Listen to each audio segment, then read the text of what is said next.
शास्त्रों में दान के बारे में 4 प्रकार मिलते हैं। दान का अर्थ होता है स्वयं और दूसरे के उपकार के लिए अपनी वस्तु को देना दान कहलाता है। दान 4 प्रकार के होते हैं: आहार दान, औषध दान, ज्ञान दान और अभय दान।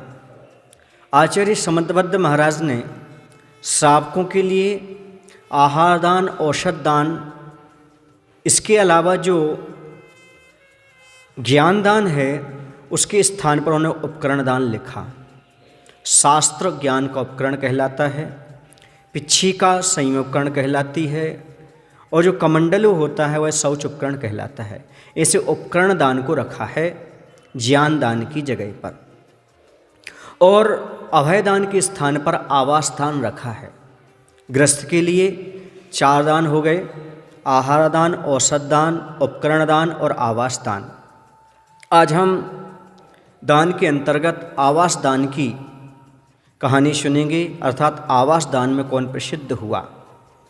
याद रखो बंधुओं, दुनिया में हर कोई व्यक्ति अपने रहने के लिए मकान बना लेता है, अच्छी अच्छी व्यवस्थाएं कर लेता है, लेकिन वह सब कर्मबंध का कारण है। लेकिन जो व्यक्ति साधुओं के लिए बसति का, आवास और धर्मशालाओं का निर्माण करते हैं, उनका पुण्य युगों युगों तक चलता रहता है, उनका यश भी फैलता रहता है। ऐसा ही आपको बड़ा आश्चर्य होगा ये सुनकर के कि आवास दान में कोई मनुष्य, राजा, महाराजा, चक्रवर्ती प्रसिद्ध नहीं हुआ, बल्कि एक जानवर, पशु, त्रेंच गति का जीव सूकर प्रसिद्ध हुआ। जंगली सूकर इस आवास दान में प्रसिद्ध हुआ। वह कहानी ऐसी है, मालव देश के अंतर्गत एक घट नाम का ग्राम था। उसमें 2 मित्र रहते थे। एक का नाम था देवल, जो कि कुम्हार था, और दूसरे का नाम था धम्मिल, जो कि नाई था। उन दोनों ने आपस में मिलकर के पथिक जनों के ठहरने के लिए एक धर्म स्थान बनवाया, जिसे हम धर्मशाला कह सकते हैं, और वहाँ पर यात्री आकर के ठहरते थे। एक दिन ऐसा हुआ कि बीतरागी गुरु अर्थात मुनि महाराज वहाँ से निकले, तो देविल ने उनसे निवेदन किया, महाराज आप हमारी धर्मशाला में ठहर जाइएगा। महाराज ने देखा कि आगे अंधेरा हो जाएगा, रात्रि हो जाएगी, इसलिए उन्होंने उसकी बात स्वीकार करके उसके स्थान पर वो रुक गए, उस धर्मशाला में निवास कर गए। अर्थात रात्रि विश्राम के लिए वहाँ पर उनको ठहरना हुआ। और जो देविल था वह उनको ठहरा करके निकल गया। अब इसके बाद धम्मिल आया, उसने किसी एक परिव्राजक को वहाँ पर ठहरने को स्थान दे दिया। उस परिव्राजक ने और धम्मिल ने दोनों ने मिलकर के महाराज को धर्मशाला से बाहर कर दिया। वहाँ पर एक वृक्ष लगा हुआ था।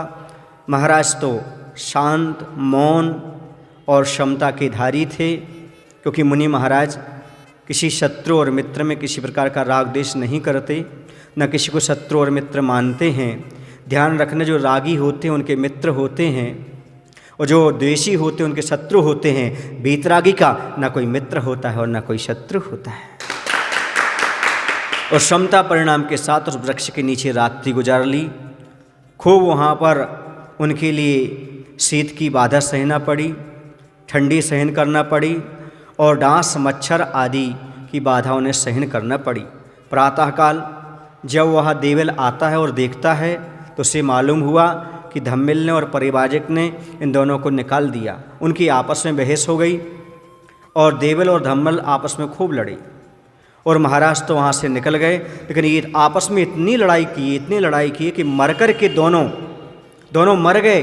लड़ते लड़ते मर कर के दोनों क्रम से विंध्याचल पर्वत पर जाकर के त्रिंच योनि में जन्म लिए।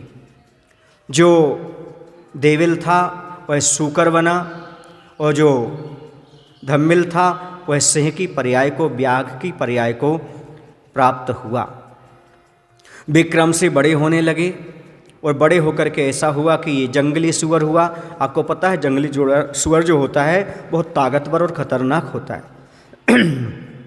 तो यह गुफा में रहने लगा। जो सूकर था, जिस गुफा में वह सूकर रहता था, उसी गुफा में एक दिन 2 मुनिराजों का आगमन हो गया, जिनका नाम था श्री समाधिगुप्त मुनिराज और श्री त्रिगुप्त मुनिराज। ऐसे 2 मुनिराज आ गए और देवल का जो जीव था सूकर, उसे जाति श्रवण हो गया, जिससे उसने धर्म श्रवण कर मुनि महाराज से व्रतों को ग्रहण कर लिया। ये है मुनियों की उपदेश का, चर्या का प्रभाव। को सूकर ने भी आकर के श्रवण करके व्रतों को ग्रहण किया। उसी समय मनुष्य की गंध को सूंघ करके, क्योंकि जो मांसाहारी पशु होते हैं उन्हें मनुष्यों की शरीर की गंध आने लगती है दूर से ही, तो वहाँ पर आकृष्ट होते उस साइड जाते हैं और उनको खाने के लिए वह वहाँ पर पहुँचा।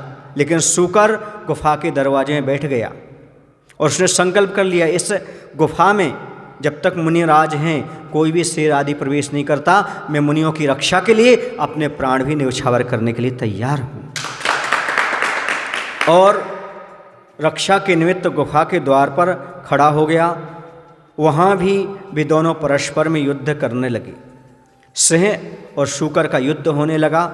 शूकर मुनि को बचाने के भाव रख रहा था, जबकि सिंह खाने का भाव रख रखा था, और दोनों आपस में लड़ते लड़ते मर गए।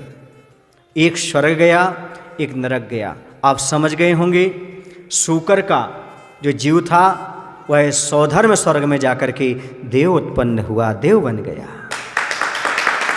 और यहाँ पर मुनिराज को भक्षण के अभिप्राय से, खोटे भाव से मर करके वह जो शेर था वह नरक गया।